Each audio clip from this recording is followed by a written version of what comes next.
savoir et comprendre les plus récentes nouvelles qui nous touchent. Tout savoir en 24 minutes. Ça avait commencé, Charles, par une école, l'école Bedford. Le ministre Drainville nous avait dit, il y a d'autres écoles, là, 4 autres écoles qui sont sous enquête. Et le chiffre grossit. 17 écoles qui vont recevoir la visite de vérificateurs du ministère de l'Éducation pour des manquements à la loi sur la laïcité. Donc, ce qui s'est passé, qu'est-ce qui explique ça? C'est que le ministère de l'Éducation a reçu plusieurs signalements depuis l'affaire, depuis toute la saga de l'école Bedford. Des plaintes, donc, qui touchent des établissements dans plusieurs régions partout au Québec. On parle de Montréal, Laval, Longueuil, l'Outaouais, Québec et Saguenay. Et ce qui est dénoncé dans ces établissements-là, c'est surtout le port de signes religieux. Ouais, c'est pas nécessairement des gros systèmes comme à Bedford où une majorité d'enseignants a pris le contrôle de l'école. Je comprends que dans certains cas, c'est dans une classe ou une chose qui est probablement pas correcte, là, mais c'est pas toute l'école qui y passe nécessairement. Là. Exactement. Dans le cas de Bedford, on avait un rapport qui nous révélait 11 enseignants problématiques qui imposaient un climat toxique. Là, ici, les signalements viennent de citoyens, de professeurs, même de directeurs généraux, de centres de services.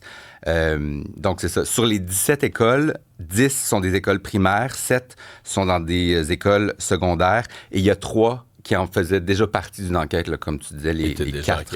Mais chose certaine, c'est que ça a comme libéré un goût de parler. Là. Ouais, c'est ça. Le fait qu'il y a l'école Bedford, ça a comme fait allumer des gens à dire, ouais, on tolère ça ou on laisse aller ça, mais c'est pas supposé puis c'est pas conforme à la loi. Donc, on va voir ce qui en découle.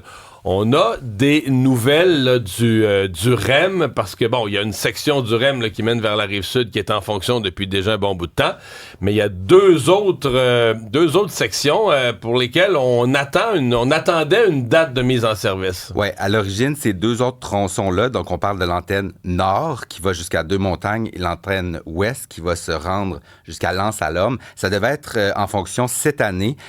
Mais là, le REM risque d'annoncer ce matin que la mise en service de ces 2 nouvelles antennes-là, ce sera pour dans 1 an, à l'automne 2025. C'est ce qu'on pense qui sera annoncé ce matin aux médias. Des informations qui ont déjà coulé là, dans certains médias, dont Le Devoir et La Presse. Il faut tout de même, cet été, là, s'attendre à des interruptions de service sur la ligne du REM qui est en service sur la Rive-Sud. Oui, parce que pour faire les tests préparatoires des nouvelles lignes, il va falloir interrompre le service sur la ligne existante.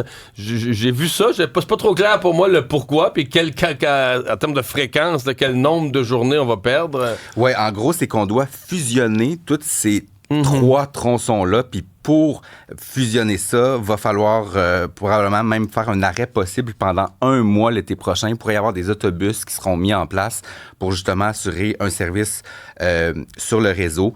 Donc, le projet qui est déjà à 8 milliards, il devrait encore coûter plus cher et c'est ce qu'on saura ce matin lors du point de presse de CDPQ Infra. Et donc, ça veut dire qu'à partir de l'automne 2025, si on a toutes ces nouvelles stations, ces nouvelles lignes ouvertes, il ne va rester qu'une chose, c'est brancher l'aéroport. Oui, exactement. Ce qui est quand même pour moi une curiosité, parce que quand on a vendu le REM, la priorité numéro 1, c'était de brancher l'aéroport. Je sais, on va me répondre, je connais la réponse. CDPQ Infra dit, regarde, nous, là, le rail est là, la ligne est là, c'est que la gare, tu sais, les autres gares, c'est assez simple. Tu sais, tu fais un petit bâtiment, un escalier, des petites machines pour vendre des billets. Alors que dans l'aéroport, il faut connecter à l'aéroport la station du REM. Donc, ça devient la station de loin la plus complexe à construire dans un aéroport qui est déjà tout en travaux. Et c'est ça qui retarde. Mais quand même, c'est qu'on va avoir tout le REM, sauf l'aéroport pas connecté pendant un bon 2 ans, là, jusqu'en 2027. L'échéancier pour l'aéroport ne bouge pas. On parle toujours de 2027. Ouais. C'est que pendant 2 ans, on va avoir tout le REM. Mais la chose prioritaire qui était de connecter l'aéroport, elle, on ne l'aura pas encore. Hey, Monsieur Biden a bien fait ça. Il avait allumé, il s'est levé plus de bonne heure, faire son feu. Il avait le renfort. Un beau feu dans le foyer. Hey, c'était chaleureux comme accueil. Accueillir. Est-ce qu'on s'y attendait à cette rencontre cordiale-là? C'était cordial devant les caméras. Oui, parce que...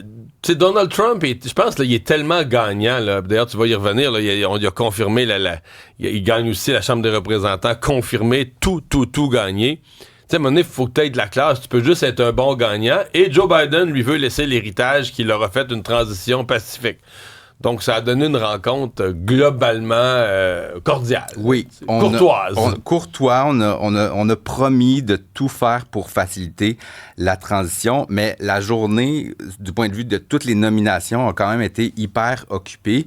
La transition là, de Donald Trump qui se met en marche à vitesse grand V, on peut le dire. Hier, les choix de nomination au gouvernement qui ont continué de faire réagir et la nomination la plus controversée jusqu'à maintenant, c'est celui de Matt Gaetz à la tête du département de justice. C'est l'une des figures d'extrême droite du Parti républicain.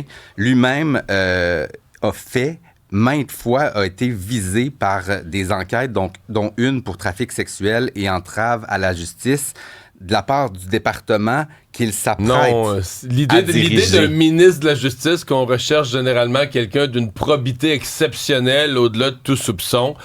Il n'est pas tout à fait là-dedans. Il y a aussi... je veux dire, en 2020, là, c'est un de ceux qui avait donné son soutien officiel au groupe les Proud Boys. Oui. C'est un de ceux qui avait poussé la théorie du complot que l'attaque sur le Capitole, que c'était finalement des gens de gauche, là, que c'était finalement des antifas ou des gens, des supporters démocrates qui avaient fait semblant de faire une attaque sur le Capitole pour faire passer ça sur le dos des supporters de Trump, qui était évidemment une hérésie, quelque chose qui n'a pas tenu la route 10 secondes quand on a identifié les personnes.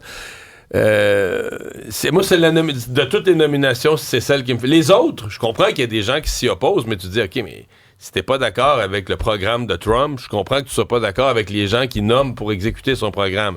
Mais dans le cas de Matt Gaetz, là, j'ai la mâchoire un peu plus décrochée. Qu'est-ce que c'est ça que tu veux comme ministre de la Justice, là? Et même chez les républicains, cette nomination-là ne passe pas, pour toutes les raisons que tu viens de nommer.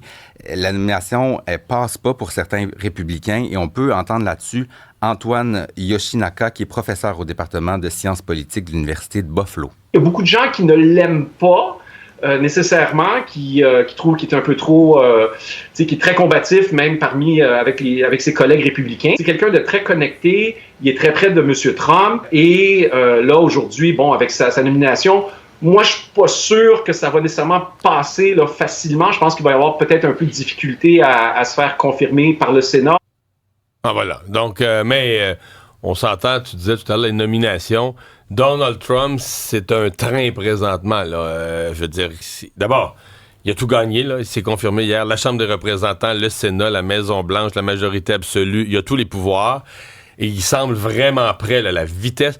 Et du côté positif, si on compare avec le Trump 2016, il fait très, très peu de déclarations intempestives. Parce qu'à l'époque, là, tu comprends, il faisait toutes sortes de menaces, il était sur les réseaux sociaux. Là, il est hyper... En fait, il ne parle, comme dirait l'autre, il ne parle que par la bouche de ses canons. Il ne parle que par des actions, des nominations.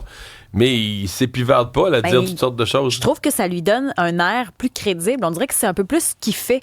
Oui. C'est comme mais si il sait un moins. peu plus ce qu'il fait. Ouais. Il sait un peu plus ce qu'il fait. Écoute, il est arrivé là il y a 8 ans. Il savait même pas comment ça marchait le gouvernement à Washington. Donc là, maintenant, qu'est-ce que ça va amener comme vraiment comme agenda politique? C'est sûr que ça peut en inquiéter certains. Il y a un premier cas de grippe aviaire et c'est très, très grave. Premier cas de grippe aviaire confirmé maintenant. C'est un jeune homme à Colombie-Britannique. Premier cas chez un humain, ça a été confirmé hier par l'Agence de santé publique du Canada. C'est une première.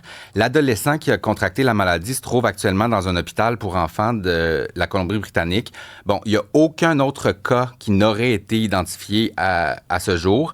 Mais les autorités rappellent là, quand même qu'une infection humaine de la grippe aviaire comme ça, c'est extrêmement rare et ça se transmet après le contact d'un oiseau ou d'un animal infecté. Mais il faudra quand même, là, les autorités qui sont quand même sur la sellette. Mais le jeune homme, est très, très, très mal en point. Là. Donc, c'est quelque chose qu'on surveille de près.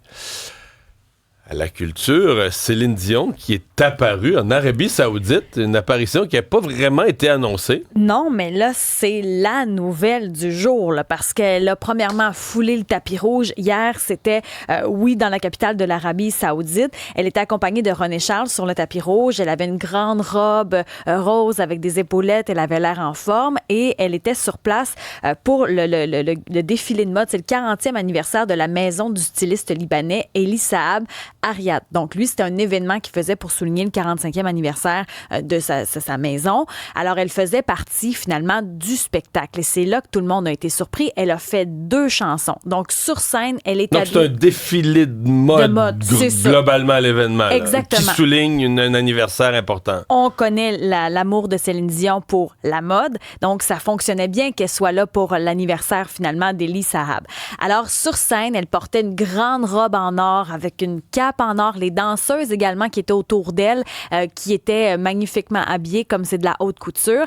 Elle a interprété 2 chansons, dont The Power of Love. Donc, certainement, quand on l'a vue sur scène, on s'est dit, est-ce qu'elle va être capable d'atteindre les notes qu'on connaît de Céline? Voici ce que ça a donné.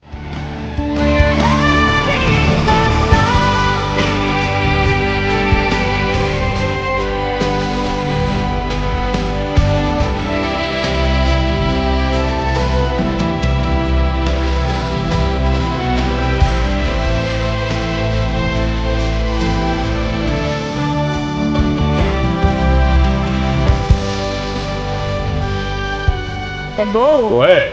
J'ai l'impression qu'il y a un demi-ton plus bas. Mais c'est beau, mais c'est beau, là, puis je critique rien, mais la toune, elle est un petit peu... J'ai comparé, au fait, ce matin, j'ai fait ma fouine. Je suis allée réécouter The Power of Love sur vidéo, là. Je sais, en spectacle, des fois, on le fait, puis il n'y a pas de souci, puis c'est pas une critique. Je sais, quand on parle de Céline, on dirait qu'on est sensible. Là, t'es sur la pointe des pieds, là. Mais t'as l'impression que c'est un demi-ton plus bas. Un demi-ton plus bas. C'est bien correct, là, c'est pas une critique. Je constate simplement que ça, sur les vidéos, en tout cas, c'est un petit peu plus haut. Cela dit, c'est bien. Elle a fait I'm Alive aussi. I'm Alive, je me suis demandé si c'était pas un peu de playback. Cela dit, ce n'est pas une critique, même si c'est du playback, elle est bonne quand même. C'est mon interrogation quand j'ai entendu la chanson.